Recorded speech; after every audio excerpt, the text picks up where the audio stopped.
As caixas de texto possuem as propriedades CellStart e CellText.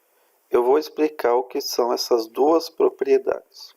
Alguns dígitos aqui na caixa de texto e vou apertar esse botão.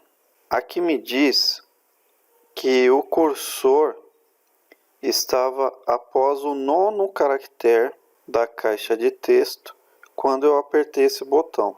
A propriedade que me dá esse número 9 é a propriedade CellStart. Então vamos ver aqui, ó, 1, 2, 3, 4, 5, 6, 7, 8, 9. Então eu tinha 9 caracteres e o cursor estava aqui, ó, após o 9º caractere. A propriedade CellText, neste caso, não me deu nenhum valor. Então o que seria essa propriedade CellText? Ela me mostra o texto que está selecionado na caixa de texto. Como não tinha nenhum texto selecionado na caixa de texto, então ela não me retornou nenhum valor. Agora eu vou deixar aqui este texto selecionado e vou apertar o botão novamente. Então agora me diz que o cursor estava na posição 5 da caixa de texto quando eu apertei o botão, que é a propriedade CellStart. O texto que estava selecionado na minha caixa de texto era 2123. Então, na prática, esta propriedade CellStart vai me dizer qual é o início da seleção de um texto em uma caixa de texto. Então, como eu tinha selecionado esses 4 caracteres aqui, o início da seleção estava aqui na posição 5. Ó. 1, 2, 3, 4, 5. Então, a seleção começava na posição 5, que é a CellStart. E o texto que estava selecionado era 2123, que é a CellText. Então, isso foi só para vocês entenderem o que são essas duas propriedades. Agora nós vamos ver exemplos práticos de como usar essas propriedades. Antes disso, nós vamos ver uma curiosidade aqui. Quando eu apertar o botão, eu vou usar a propriedade CellText. Então eu vou dizer o seguinte, mi.textbox1.CellText é igual a, abre aspas, ponto, fecha aspas. Então eu vou querer que ela coloque um ponto ali no local em que eu determinar. Então vamos fazer o seguinte, eu vou digitar um texto aqui, são números, aí eu vou apertar o botão. Ao apertar o botão, foi colocado aqui, ó, um ponto após o último caractere. Por que isso? Essa propriedade CellText, quando não tem nada selecionado na caixa de texto, ela vai considerar o ponto de seleção como sendo aqui o final do texto da caixa de texto. O final do texto aqui não tinha nada selecionado, mas estava aqui, ó, após o último caractere.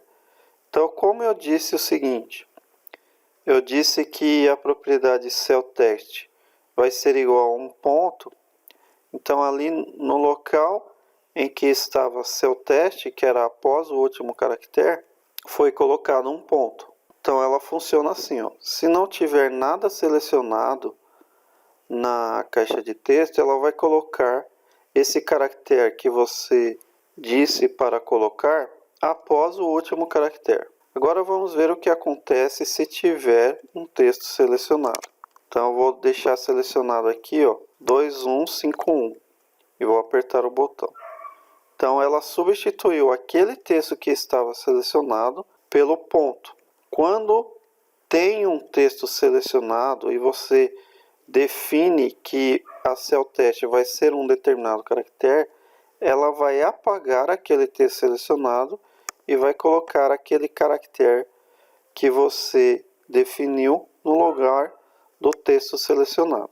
Então agora vamos usar na prática essas duas propriedades. Então vou fazer o seguinte, ó, if mi.textbox1.CellStart for igual a 2, then and if Se a cell start for igual a 2, significa que tem 2 caracteres na caixa de texto e o cursor está após o último caractere da caixa de texto.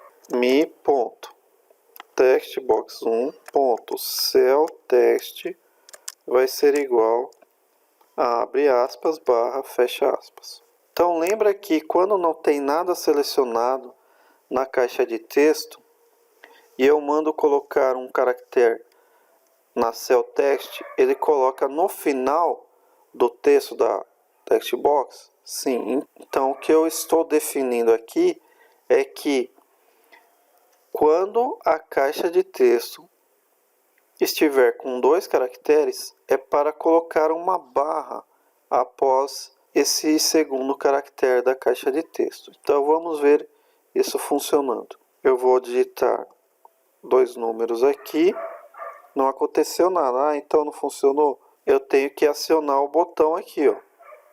Acionei o botão, ele colocou a barra. Agora eu vou continuar esse código aqui. Se a caixa de texto tiver 5 caracteres, é para colocar mais uma barra. Então vamos executar aqui.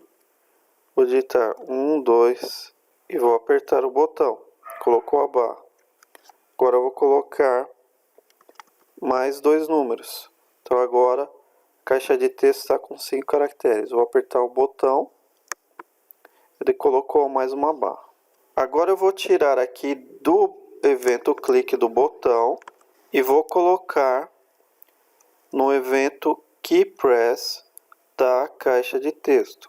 Então vamos ver como está funcionando agora. Vou digitar 2 números, não aconteceu nada.